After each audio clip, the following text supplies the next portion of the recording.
A Coordenadoria de Trânsito de Itajaí, Codetran, está realizando operações exatamente para tirar de circulação veículos de transporte irregular de passageiros. Nós vamos conversar com o Celso Goulart, que é presidente do Conselho Municipal de Transporte Público. Celso, boa tarde, Celso. Boa tarde a todos os ouvintes.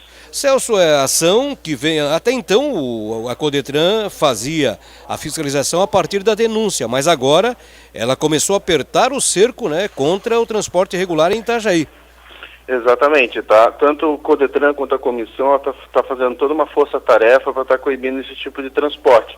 Além dele ser arriscado, por ser geralmente veículos que não têm toda a legalidade e tudo mais pelo serviço, né? Tu não sabe exatamente quem que está dirigindo, e isso tem ganhado uma proporção cada vez pior, né? Por exemplo, ontem numa das abordagens, além de estar fazendo transporte irregular, o veículo estava irregular com uma série de documentações, tanto que ele teve que ser guinchado, né? Então, esse seria só um exemplo assim, que ocorreu ontem, né? Além disso, toda vez que esse tipo de transporte faz o serviço de lotação, retirando passageiros regulares do transporte público, a redução de passageiros acaba onerando cada vez mais o valor da passagem do serviço de transporte público. Ou seja, acaba sendo todo esse serviço acaba sendo extremamente nocivo, tanto para o sistema de transporte público, né, quanto principalmente até para o próprio cidadão, que não tem nenhum tipo de garantia quando faz esse tipo de serviço.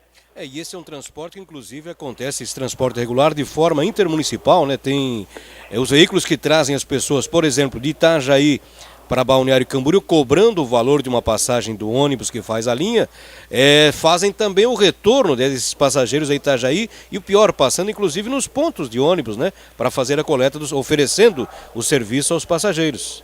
Exatamente. Ontem nós flagramos a parada de um veículo, né? Ele parou no ponto de ônibus do transporte intermunicipal, convidando as pessoas, oferecendo o serviço pelo valor da passagem, no caso para ir até Balneário Camboriú, né?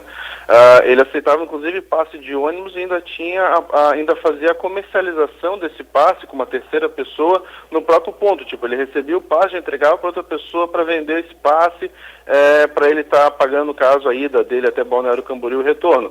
A pessoa, você pode até ir num primeiro momento num maior conforto de um veículo, mas em termos de garantia, seguro, legalidade, não havia nenhuma para a pessoa que utilizou o serviço, né? Agora, outro fato interessante também, que pode ser um veículo, às vezes, com placa do Balneário Camboriú, ou já vi de Camboriú, ou de Itajaí, já vi de Navegantes também, quer dizer, a cidade, nem a placa da determinada cidade não existe, né? Não tem nenhuma, ele não tem nenhum tipo de respeito. Tipo, no caso de ontem, né, quando a gente flagrou o sistema, para tu ter ideia, a placa do veículo estava Itajaí, a documentação estava Navegantes, por exemplo. Entende? Tipo, nem a preocupação da legalidade do veículo, essas pessoas que estão fazendo esse transporte, acaba sendo totalmente irregular. Agora, Celso, a gente vai também fazer uma pergunta agora em função até daquilo que as pessoas nos repassam. Por exemplo, né, com o novo sistema, com a nova empresa de transporte coletivo em Itajaí, existe a possibilidade, aliás, já foi até decretado, mas foi suspenso por um determinado tempo, de que os passageiros, por exemplo, para vir, a Praiana não pararia mais em determinados pontos na região central e no São João e Itajaí, não, só na rodoviária, só no terminal rodoviário.